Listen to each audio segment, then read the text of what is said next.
Today we'll be reviewing the RX-75 Guntank from the original anime series.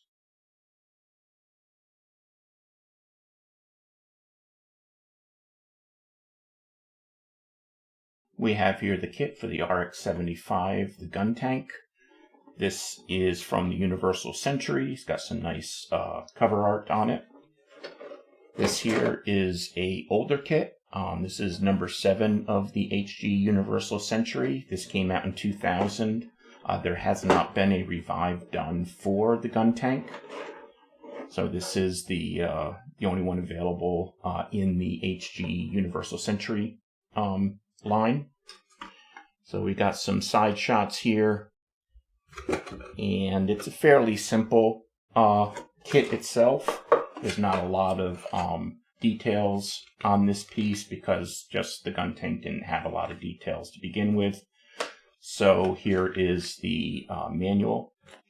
And as you can see, there's a few shots in here in some action poses and such, but really it's just the instructions on taking care of putting it together. The cool thing about this one is it does have treads, which are flexible, so it's going to look pretty cool once it's all together. So let's take a look at the runners themselves. It looks like the predominant color is going to be gray and blue with a couple of yellow highlights, and looks like a white piece for the head. And these are the two A runners. There's an A1 and an A2. And then the blue one right here is C. Since this is an older kit, the letters of the runners have not been punched out, so it's a little bit harder to see them, so they're right there. There are some red as well for the waist area. We got some polycaps, so there must be some bit of articulation. And then here we go, we've got the runners, and they are a flexible plastic, so it can wrap around where the tread needs to be.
We've got here the completed RX-75, the Guntank from the original anime series. It's very accurate to the anime series. Unfortunately, that also means there's not a lot of detail or a lot of articulation. The arms are pretty much the only place where articulation is significant, where it can just be spun. The elbow joint can move at a slight angle. These can turn as long as you're holding everything, so you can arrange those as you want to.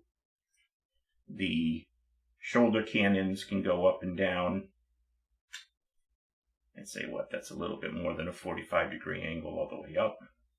The head has some rotation, being hampered by the shoulder cannons, and it does have some up and down motion. And the waist does have some back and forth, but not a whole lot. One of the more interesting aspects of this is the fact that this tread here is actually flexible plastic, which makes it look pretty cool and pretty authentic. The few drawbacks I have, now this is an earlier kit, this is number 7 of the HGUC line, so there were a lot of problems I had putting this together where some of the pieces just didn't fit quite right together, so I either had to shave off some stuff from the pegs that had to go in, or I had to widen the holes that they went into. So it was a little bit more work than it seemed. There is a lot of gluing that you're going to want to have to do on this, like these yellow front pieces. I had to glue those in because I couldn't get them to stay in. I would put them in, they would seem to snap into place, but then I would move them forward and they fall right out.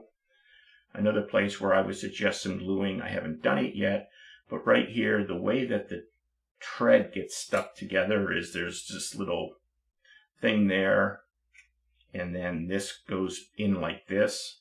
And throughout manipulating this, I've had to push this back in, so I would suggest gluing.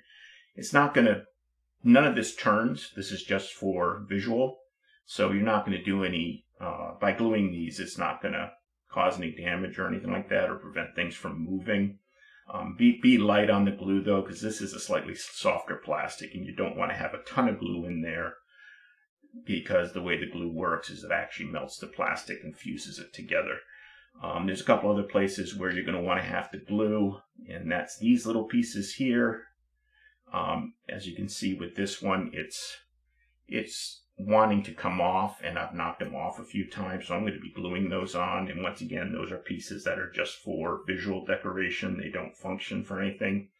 And a couple other pieces that were difficult to get to snap in, I'll eventually glue them, are these two white side pieces. There is some opportunity for panel lining, like up here, a little bit of black would probably look pretty good. Probably in here for some shadowing. But the other major things that you're going to have to do is, as you can see, there's a lot of seams, because a lot of these are just very long pieces of plastic that just don't snap together very well. I think once I'm able to deal with the seams and we put some panel lining on there, it's going to look a lot better. There is no stand for this, because essentially it just sits. It's essentially its own stand, so there's no need for a posing stand or anything like that. So I think once I put it together, get everything, tightened up, and my purpose is just to put it on a shelf. I'm not going to play with it or anything like that. I think it'll be a great collection, addition to the collection, because it is, once again, one of the original 3 mobile suits that we saw in the original series. So it'll go nicely with my HG RX-75 and the Canon, the RX-77 I believe. So they'll look nice together just because they were the original ones that we ever saw. So, if you're looking for an easy, not very detailed, not very complex kit to build, the price is right. I think I got it for like $13 or something like that. So it's definitely worth the price. It's just going to take a little bit more, not necessarily customizations, but post-build things, just kind of keep everything together. Thank you so much for watching this video. If you enjoy it, please give it a thumbs up. That really does help out the channel. And if you would like, go ahead and subscribe. And if you want to get notifications, click that bell. If you have some time, please do enjoy some of the videos that are popping up around my head.